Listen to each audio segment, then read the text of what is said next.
जय हिंद मित्रों, मैं विनोद कुमार सिंह अपने यूट्यूब चैनल विनोद मैथ्स में आप सभी का स्वागत करता हूं। आज हम लाभ हानि प्रॉफिट एंड लॉस के बारे में पढ़ेंगे बच्चों, जो कि बहुत ज़्यादा इम्पॉर्टेंट है एग्जाम के पॉइंट ऑफ व्यू। बहुत सारे क्वेश्चन इसमें से आते हैं। आइए आज हम बेसिक चीज़ें हम आपको समझाना चाहते हैं, पहले उसको समझ लीजिए, फिर हम आगे सवाल करेंगे बच्चे। देखिए, लाभ हानि प्रॉफिट मतलब क्या होता है? लाभ, और लॉस मतलब क्या होता है? हानि। लाभ हानि जो चार टर्म है ना, जो चारों वर्ड है, आप इसको पहले समझ लीजिए। इससे पहला है सीपी। सीपी मतलब क्या होता है? कॉस्ट प्राइस, क्रय मूल्य। एसपी मतलब क्या होता है? सेलिंग प्राइस, विक्रय मूल्य। प्रॉफिट मतलब लाभ, और लॉस मतलब हानि। अब ये चारों टर्म का कैसे कनेक्ट एक दूसरे से कर पाते हैं, ये कैसे इनका रिलेशन बनता है, इनको आप समझ लीजिए पहले। देखिए, ये क्रय मूल्य मतलब जिससे सामान हम खरीदते हैं, और ये सेलिंग प्राइस जिसपे सामान हम बेचते हैं।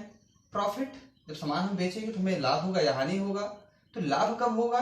देखिए, इसको इस बात को समझ लीजिए, क्रय मूल्य और विक्रय मूल्य। जैसे हमने किसी सामान को 10 रुपए में खरीदा और बेचा कितने में? मान लीजिए 20 रुपए में बेच दिया।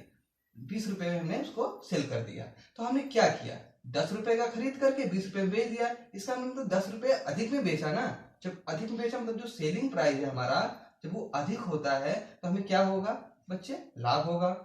अब यही बात है, अगर 10 रुपए के सामान को हमने 8 रुपए में बेच दिया होता तो क्या होता? 2 रुपए कम में बेच दिया, तो यही 2 रुपए हमें क्या हो जाती है बच्चे?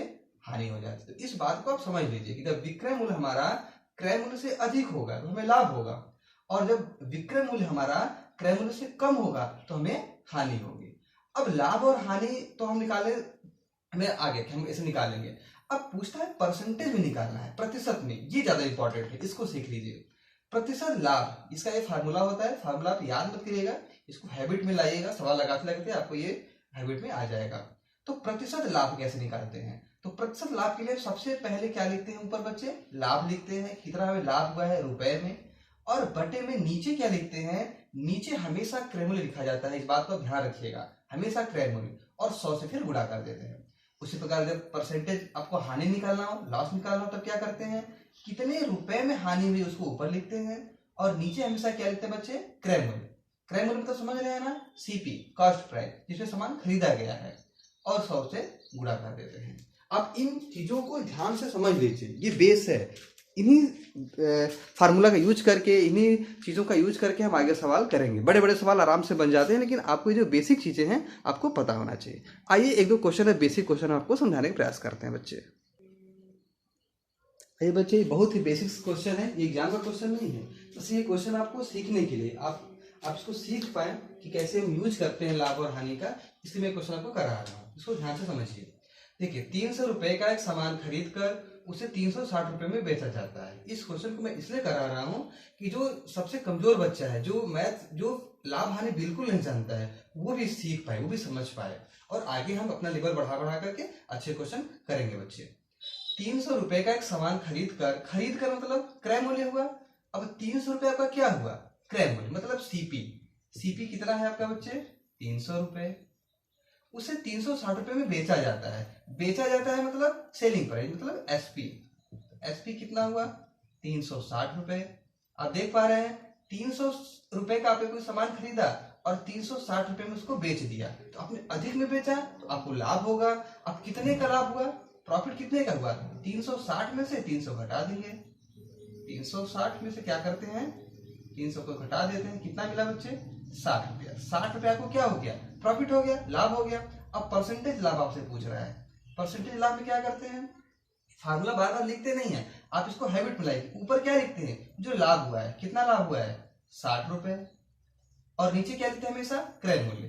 तो सीपी, सीपी कितना है? 300, और 100 से गुणा कर देते हैं बच्चे। देखिए, ये 0 0 खत्म, 6 से काटेंगे 5, और 5 से काटेंगे तो 20। मतलब आपका जो जवाब हो जाएगा इस प्रश्न का, क्या हो जाएगा बच्चे? 20% का उसे लाभ होगा।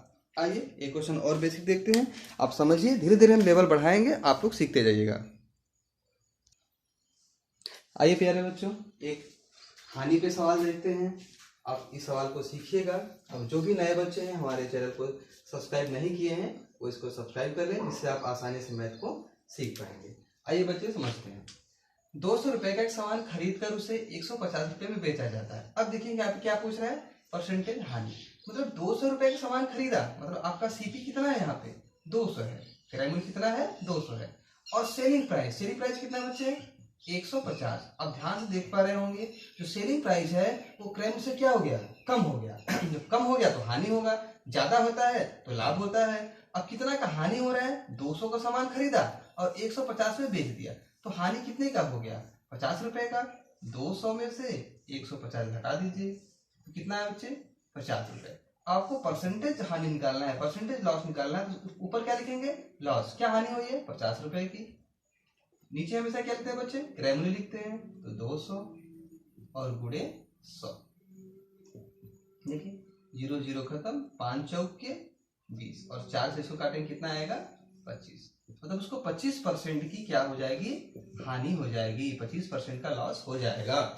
आइए अब इस थोड़ा सा टाइप चेंज करते हैं और आगे बढ़ते हैं और सवालों को समझते हैं। आइए प्यारे बच्चे, देखिए इस क्वेश्चन है तो परसेंट लाभ का ही, लेकिन थोड़ा सा चेंज है। देखो इसको कैसे करते हैं। एक घड़ी 600 रुपए में खरीद कर 30% लाभ पर बेची जाती है, उसका विक्रय मूल्य क्या होगा। देखिए 30% लाभ की जब बात होती है ना, देखिए एक बात आप समझ लीजिए, जब भी प्रॉफिट की बात होगी तो हम क्या करेंगे, 100 में उसे ऐड करेंगे, 100 में उसे हम जोड़ देते हैं। जब हानि की बात होगी, जब लॉस की बात होती है तो क्या करते हैं बच्चे, 100 में से उसको हम माइनस कर देते हैं, घटा देते हैं। इस बात को आप समझ लीजिए, इसको ध्यान में रख लीजिए। जब लाभ की बात होगी तो हम 100 में जोड़ते हैं, जब हानि की बात होगी तो 100 में से हम घटाते हैं। लाभ की बात होगी 100 में जोड़ दीजिएगा, हानि की बात होगी 100 में से घटा दीजिएगा। अब देखिए 600 रुपए में खरीदा है तो क्रय मूल्य इसका 600 हो गया। अब 30% लाभ पर, तो 30% 100 में जोड़ दीजिए, मतलब 130। तो हम क्या करेंगे, 600 का 130% निकालेंगे, या फिर डायरेक्ट आंसर से आपका आ जाएगा। तो 600 का 130%, ये बटे 100, यहां से 2 जीरो खत्म। अब 13 का 6 में गुणा कर दीजिए, तो 13 6 78, ये 1 जीरो। तो जो घड़ी का जो विक्रय मूल्य हो जाएगा बच्चे, वो कितना हो जाएगा 780 रुपए हो जाएगा। आप जब भी लाभ निकालना हो तो 100 में जोड़ देना है, हानि कह रहा है तो 100 में से घटा देना है। आइए एक क्वेश्चन और देखते हैं इस पे, या फिर इसका एक तरीका देखिए और भी है। जैसे आपको बोला है कि 600 रुपए में खरीद कर 30% लाभ निकालता है, 30% लाभ पर बेच देता है, तो 600 का 30% डायरेक्ट निकाल लीजिए। 600 का 30%, 30% मतलब 30 बटे 100, ये 2 जीरो खत्म, और 6 में 3 का गुणा करेंगे तो 18, मतलब 180 रुपए का वो लाभ लेगा।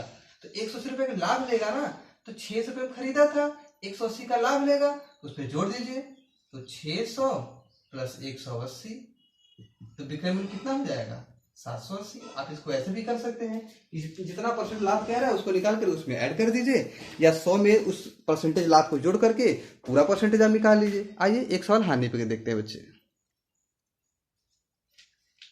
आइए प्यारे बच्चों, एक सवाल हम हानि पे आपको समझाते हैं, बहुत ध्यान समझिएगा, यहीं पे सब लोग मिस करता है। एक घड़ी 450 रुपए में खरीद कर उसे 20% हानि पर बेचा जाता है। जब हानि की बात हो, यहाँ पे 20% की हानि की बात हो रही है, 100 में से घटा दीजिए, तो 100 में से अगर हम घटाएंगे 20 को, आपको कितना मिलेगा 80%। मतलब ये 80% क्या हो जाएगा, 80% ही उसका विक्रय मूल्य बन जाएगा, क्योंकि 20% की हानि हो रही है, इसका मतलब वो 80% पर बेचेगा।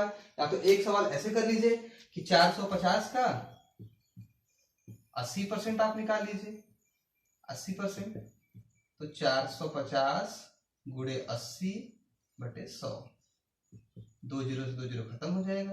अब यहां से 45 में 8 का गुणा कर दीजिए, तो 8 चौके 32, 320, और 8 पंजे 40, तो 360, 360 रुपए। देखिए 8 पंजे 40 के 0 4, 8 चौके 32 4 36, 360 रुपए इसका क्या आएगा विक्रय मूल्य। और हानि हो रही है तो जाहिर सी बात है विक्रय मूल्य कम आएगा। 450 रुपए में खरीदा था, लेकिन बेच कितने दिया 360 रुपए। जब भी हानि बोले अब तुरंत 100 में से घटा दीजिए। या एक सवाल एक तरीका इसका ये भी है कि आप इसका 20% निकाल करके इसमें से माइनस कर दीजिए, हानि हो रही है तो हमको घटाना पड़ेगा। तो 450 का 20% मतलब 20 बटे 100, या डायरेक्ट 1/5 भी लिख सकते थे, ये 1/5 ही तो है। अब 5 से काट दीजिए, तो आएगा 90। अब 450 में से आपको क्या करना पड़ेगा, 90 रुपए माइनस करना पड़ेगा, तो कितना आएगा 360 रुपए। देखिए आ गया। एक तरीका ये है कि अगर हानि हो रही है तो उसका 20% निकाल करके हमने उसमें से घटा दिया क्रय मूल्य में से, और एक तरीका ये कि पहले परसेंटेज हानि को 100 में से घटा लिया तो 80% आ गया। जब 80% आ गया तो क्रय मूल्य का 80% हमने निकाल लिया, वही हमारा विक्रय मूल्य हो जाएगा। ठीक है बच्चे, आइए एक क्वेश्चन और समझाते हैं हम आपको। आइए बच्चों, ये भी बेसिक क्वेश्चन ही है, आप इसको हमने थोड़ा सा नंबर इसको इजीली लिया है कि आप लोग इसको आसानी से समझ पाएं, थोड़ा सा कैलकुलेटिव ना हो, इसलिए हमने थोड़ा सा नंबर इसको इजी लिया है। आइए समझते हैं। एक सामान को 800 रुपए में बेचने पर 20% की हानि होगी। देखिए यहाँ पे हानि कह रहा है ना, जब हानि बोले तो 100 में से घटा दीजिए। 100 में से 20 घटाएंगे कितना मिलेगा प्यारे बच्चे, 80 मिलेगा, 80%। और यही 80% क्या है, 800 के बराबर है। इस बात को आप समझ लीजिए, किसी भी सामान को 800 रुपए में बेचने पर 20% की हानि होती है, इसका मतलब 80% की वैल्यू क्या हो गई, 800 हो गई। 800 रुपए में बेचा था, उसे 20% की हानि हो गई, तो 80% की वैल्यू 800। 80% कहां से आया, 100 में से 20 को घटा दिया, 80% बराबर 800 रुपए। अब कह रहा है कि तो 25% का लाभ लेने के लिए, 25% का लाभ, जब लाभ की बात आती है तो क्या करते हैं हम, 100 में जोड़ देते हैं। 100 में अगर 25% को जोड़ेंगे कितना आएगा, 125%। अब इसकी वैल्यू आपसे पूछ रहा है तो हम इसको नहीं निकाल लेंगे। 80% बराबर 800 रुपए, तो 125% बराबर, तो 125% बराबर। इसमें क्या करते हैं, 800 नीचे क्या लिखते हैं 80, ये हम आपको कई बार समझा चुके हैं, और गुणा किससे करेंगे, जो मान हमको निकालना है 125 पर। देखिए यहां से कट कर दीजिए, यहां हो जाएगा 10, और 10 का गुणा होगा 125 में, तो क्या आ जाएगा बच्चे, 1250 रुपए। मतलब सवाल का जो जवाब हो जाएगा वो क्या हो जाएगा, 1250 रुपए। अब फिर से सुन लीजिए, 800 रुपए में बेचने पर 20% की हानि होती है ना, तो तुरंत आप लिखिए 80% बराबर 800 रुपए। अब 25% का लाभ ले रहा है तो 100 में जोड़ दीजिए 125%। 125% का हम मान निकाल लेंगे, है ना बच्चे। आप इस सवाल को एक दो बार समझिएगा, एक बार देखिएगा, 4 बार देखिएगा। आप इस सवाल को समझ लेंगे, इस वीडियो में जितने भी कॉन्सेप्ट हैं आप उसको समझ लेंगे, तो आगे आपको जो अच्छे अच्छे सवाल हैं, जो बड़े बड़े सवाल हैं, जो अच्छे लेवल के सवाल हैं, आप उसको कर पाएंगे। बहुत बहुत धन्यवाद प्यारे बच्चों। आप मेरे चैनल को सब्सक्राइब करिए और मित्रों में शेयर करिए, और खूब मेहनत करिए, खूब मन लगा के पढ़ाई करिए। बहुत बहुत धन्यवाद।